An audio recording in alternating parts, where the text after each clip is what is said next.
Welcome back to ThirdPlace SMP. It's been about a month since I last posted, so I figured it's time to check in once again. I'm trying something a bit different for making videos this month. I'm using the revolutionary concepts of planning and editing. Only a little bit though. I can't do too much planning or else my brain's going to be totally fried. Here's kind of what I'm trying to figure out right now. I found it intimidating to do whole videos at once. So I'm actually trying to just work with my ADHD brain, and I'm trying to break things down into smaller chunks so that I can do little tiny bits and pieces at a time. Trying to get a little bit something on the table, finish a section, and then move on to other things. I'm joining you here today from my church build. I've put out a couple of pictures and a little bit of a flyby on social media as I created this video. I haven't done too much with it. As you can see here, we have a little cleric here, and there's stalls on each side of him where there's going to be more clerics. Right now I only have one. I still need to go back to Ash's Villager Breeder and get a few more. But this is my cleric trading hall, large place. I wanted to have a trading hall, but I wanted to have it be appropriate for the job instead of just cramming a bunch of different people into one place. I wanted to take the time to make something beautiful to put around them. Hence the church. Better Nether has these wonderful statues. They're respawner statues that you can use glowstone to reset your spawn point. However, it just looked like a really beautiful kind of like a statue that you might actually find in a religious establishment. I also found this to be a really great excuse to use some colored terracotta in some different fashions, as well as to try out the chip mod for different types of stone so you can get more texture in the walls. I used mainly a mix of large stone bricks and some different types of materials like andesite and regular stone. There's these etched stone bricks, and I even made some white concrete bricks just to tie everything together. I'm using a color palette for this church that's reminiscent of the buildings that generated around it. I believe this is a village that has been put in by one of the mods. And I really liked what it had already. So I took, the stone brick palette for the foundations and the calcite walls with the stripped spruce logs holding it up as framing, and just kind of applied that to the whole church here. So, I'm just really trying to practice my decoration of building. And you can see I did some dark oak as an accent here, and that's because we have this forest over here that's a mix of spruce trees and dark oak trees. And I figure, this is the local materials. This is what villagers would have to work with. So we can put that to good use.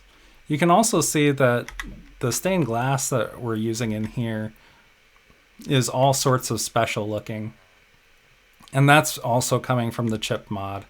I wasn't exactly sure what color I wanted to use, and I was kind of going with a rainbow palette. I jokingly refer to this as Gay Church because I love it. It makes me so happy. But I've done the same thing with the windows to kind of have a mix of patterns and colors to really provide the same sort of rainbow spectrum, where we're starting at the reds and moving up to purple. So you can see we have the reds and orange and yellows and greens, then blues and purples up there. So yeah, trying to transfer the color palette across. I'm really proud of this build. This has been a great build to make. I do think I need to light it up a little bit more. It could use some lanterns hanging off some of these posts, but it's really gorgeous and it looks nice from far away. I've got glowstone lighting up the colored glass out in front to give it kind of a beacony sort of vibe. Yeah, I'm really happy with that. That's actually a pretty good start. The reason that I need to trade with clerics, by the way, is because they have some really important trades that otherwise I would rely on me doing a bunch of mining. The first most important thing for me is the fact that they trade redstone. For making the IKEA storage facility, the thing that was blocking me the most was creating brass funnels. Brass funnels require an electron tube, and electron tubes require a polished rose quartz, which a polished rose quartz comes from regular rose quartz, which is made of redstone. I have plenty of nether quartz for whatever reason, but I just keep running out of redstone dust because it takes so much redstone dust for each piece of rose quartz. And my storage facility uses a bunch of these brass funnels because you can actually put filters on the funnel to indicate which type of item can go into which barrel. So as you can tell, I need a lot of these funnels. I'm trying to create something that can hold almost every item in the game, and that means I need just a ton of redstone. So I'm thankful that they trade redstone for that. Another thing that I use a lot of is lapis. The IKEA build is largely made out of blue concrete. The blue concrete comes from blue dye, and the easiest way to get blue dye in a renewable way is through lapis. So I go through a lot of lapis. Additionally, you can haunt lapis in the Create mod to turn lapis into a combination of prismarine shards and crystals. You can haunt it using the soul fire, and I've got a machine back in my base that allows you to do that. And that allows me to have all sorts of prismarine bricks, especially in chipped. And that teal color is just really nice to be able to use, especially the dark teal color. Clerics are also great because they provide glowstone. I don't use a ton of glowstone, and I do have other ways to get glowstone, so this isn't quite as essential, but it's nice to have. It is definitely nice to be able to put under carpets and, light up spaces without making it obvious that you're lighting it up. And they also trade bottles of enchanting. I have mending on all of my equipment, so it's nice to have a quick and convenient way to get experience so that you can fix up your equipment pretty quickly.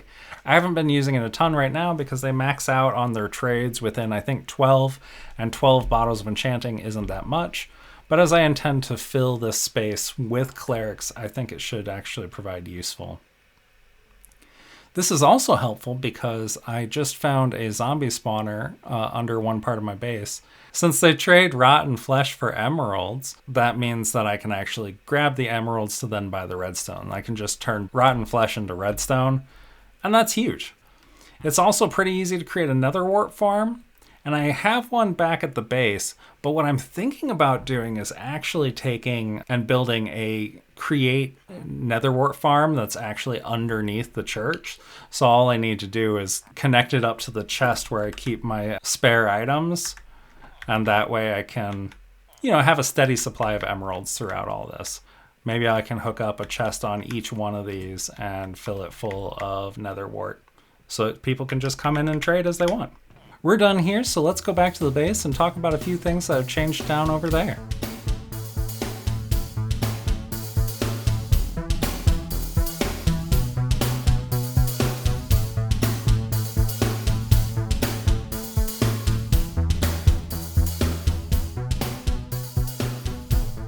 One of the big changes that I made was to actually move my concrete machine inside.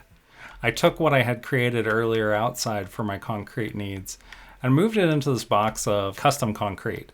These are all created with the chip mod to create kind of a machine face with the caution tape indicating that there's dangerous materials inside.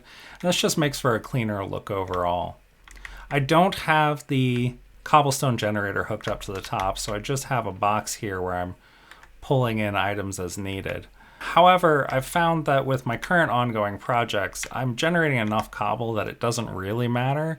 I do sometimes run out, but let's face it, there's always more to be had.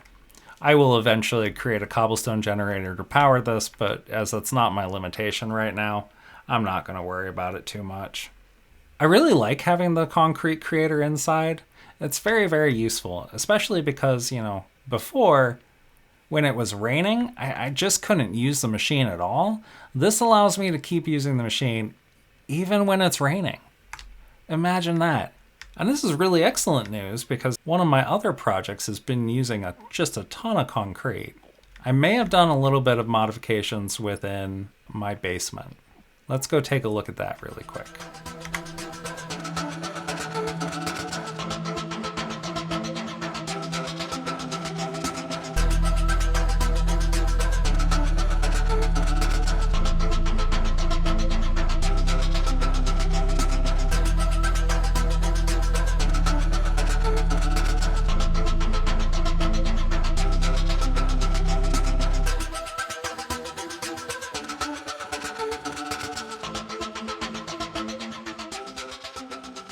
I know that felt like a long transition for just hopping into the basement, but for you, it was like 40 seconds. For me, it's been 1.5 months since I picked up this video.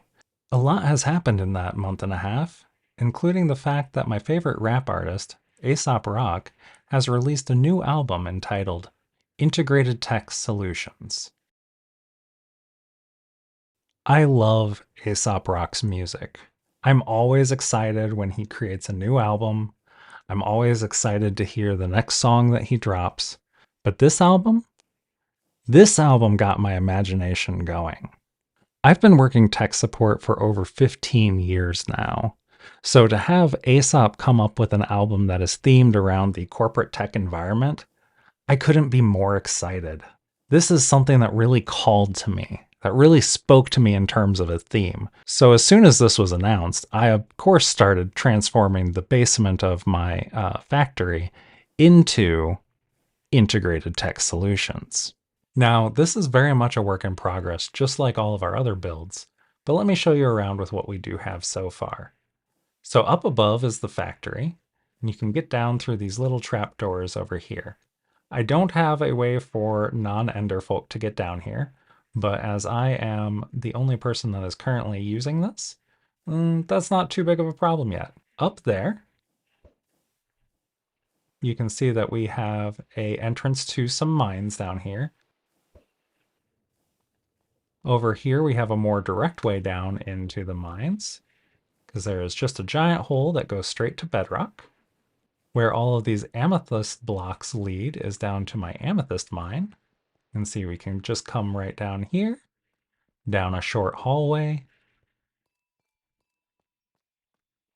And then I've got a geode that you can get to in the scaffolding. And it comes out just like that. So I still have access to my amethyst mine. And then if we come back up to the hallway, and see we've got some very long hallways.